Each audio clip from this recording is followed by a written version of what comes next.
Krisna. Perkenalkan, saya Willy Agustinus dengan NIM 22830882. Di sini saya akan mewawancarai Mas Buas dengan bidang pekerjaan penjaga warnet. Selamat malam, Mas Buas. Selamat malam. Iya, perkenalkan, saya Willy Agustinus dari Universitas Amikom Yogyakarta. Di sini saya mau wawancara Mas untuk terkait tentang kejahatan cyber yang terjadi terutama di Indonesia ini. Mohon izin wawancara ya, Mas. Ya. Mohon maaf, Mas. Mas tahu apa itu kejahatan cyber? Setahu saya dan sepengalaman saya, kejahatan cyber adalah kejahatan yang ada di dalam bidang internet, seperti penipuan, terus hack akun orang lain dan lain-lain. Oh begitu. Wajar ya Mas tahu karena kan penjaga warnet lah Ya, pasti pasti main di internet gitu ya Mas. Ya. Terus untuk kejahatan cyber sendiri ya Mas, Mas pernah menjadi korban tidak untuk salah satu kejahatan cyber yang telah terjadi atau mungkin apa gitu, bisa dijelaskan Mas atau bisa dijelaskan? Dari pengalaman saya pernah dikirimin oleh nomor tidak dikenal. Ya. Itu dikirim sebuah dokumen yang tulisannya tuh dokumen undangan pernikahan. Bisa gitu ya? Iya.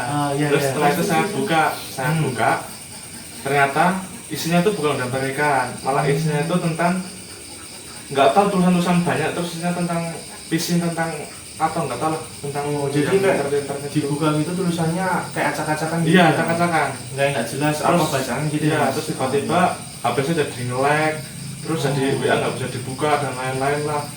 Dia nggak bisa dibuka itu berarti buka WA langsung keluar gitu sendiri? Iya, keluar putih sendiri itu HP-nya. Oh gitu ya. Terus Mas, setelah kejadian itu bagaimana langkah selanjutnya? Langkah selanjutnya saya kemudian lebih mempererat sistem keamanan di dalam HP saya tadi tersebut. Terus kemudian saya laporkan saya sebarkan tentang nomor-nomor yang tidak dikenal tadi. Saya mulai menyebarkan orang lain tentang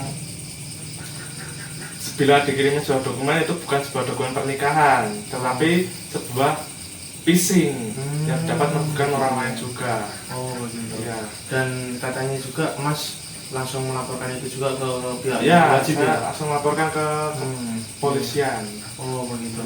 Jadi setelah Mas merubah password itu, terus Mas laporin ke pihak berwajib, akhirnya data Mas, HP Mas sudah kembali lagi ke semula ya? Ya, walaupun harus ya restart lagi. Oh iya, walaupun data-data yang lama hilang gitu ya? Wow. Terus untuk pertanyaan terakhir nih Mas, saya nggak mau lama-lama ngomong waktu Mas. Ya. Apa harapan Mas terkait undang-undang ITE yang ada di Indonesia ini untuk kedepannya? Untuk harapan saya, Undang-Undang ITE lebih memperberat hukuman bagi pelaku cyber kejahatan. Jadi hukumannya yang para pelaku itu Ya. lebih diberatkan lagi gitu ya Mas? Ya. Biar mereka tahu rasa gitu ya? Sama dijelasin lagi ke orang lain apa itu kejahatan cyber, supaya orang lain juga tahu dan berpengalaman juga, jadi tidak gampang tertipu dengan kejahatan-kejahatan dari cyber internet itu. Jadi lebih diberatkan lagi untuk para pelakunya hukumannya, dan yang kedua pemerintah lebih menjelaskan lebih detail lagi dan memberi sosialisasi gitu ya Mas ya, terkait tentang apa itu cybercrime gitu kayak gitu ya Mas. Begitu. Mungkin gitu aja Mas untuk waktu yang sudah diberikan ke saya untuk menyelesaikan tugas tersebut. Gak apa-apa. Ya, terima kasih. Mohon maaf mengganggu waktunya. Ya, terima kasih. Sekian dari saya dan Mas Buas. Jika ada kesalahan, kami mohon maaf sebesar-besarnya. Terima kasih. Perkenalkan, nama saya Muhammad Akbar Firmansyah dengan NIM 22830870. Mas, selamat sore. Selamat sore Mas. Perkenalkan, nama saya Akbar dari Universitas Amikom Yogyakarta. Saya di sini mau mewawancarai Mas, boleh? Boleh Mas, silahkan. Oke. Apakah Mas tahu tentang kejahatan di dunia cybercrime? Setahu saya, cybercrime itu adalah kejahatan yang dilakukan dengan internet gitu Mas, kayak ngehack gitu atau penipuan dari internet gitu Mas. Oh iya. Pertanyaan kedua, apakah Anda pernah terkena cybercrime? Kalau pengalaman saya pernah dulu itu kayak jadi saya dikirimin dokumen gitu oleh nomor nggak dikenal. Terus tiba-tiba WA saya itu keluar dan tiba-tiba ibu saya tanya sama saya, kok ngirimin dokumen itu kenapa? Nah saya kan juga kaget. Ternyata itu saya terkena phishing namanya Mas. Nah terus saya tanya ke kartu perdana, call center kartu perdana saya, dan katanya lebih baik nomornya diganti karena sudah tidak aman. Gitu, Berarti itu kayak HP-nya itu disadap ya Mas? ya kayak disadap kayak gitu Mas. Oke, baik. Pertanyaan ketiga, apa harapan Anda terhadap UU ITE tentang penanganan cybercrime? Menurut saya, harapan saya adalah memperjelas kejahatan-kejahatan cybercrime serta kayak mengedukasi masyarakat gitu Mas. Jadi biar masyarakat tahu dan bisa menghindari cybercrime itu sendiri. Jadi untuk mengedukasi masyarakat dan orang tua atau anak di bawah umur yang Ya itu menggunakan juga HP bisa. ya? Ya, itu juga bisa. Nah, yaudah kalau gitu makasih ya Mas. Iya sama-sama Mas. Maaf mengganggu waktunya. Ya, Ya. Mas santai aja Mas. Halo, perkenalkan nama saya Raffi Ahmad Bayhaqi dengan NIM 2283809 dari Prodi Teknik Komputer. Di sini saya akan mewawancarai dengan Bapak siapa? Bapak Iqbal. Dan Bapak Iqbal tentang kejahatan cyber. Apa sih yang Bapak kenal dengan kejahatan cyber itu? Mungkin menurut saya Mas, kejahatan cyber itu ya kejahatan yang melalui jaringan komputer atau yang meretas data-data pribadi, menyebarkan data-data pribadi. Terus selanjutnya, apakah Bapak mengetahui jenis-jenis dari kejahatan cyber tersebut?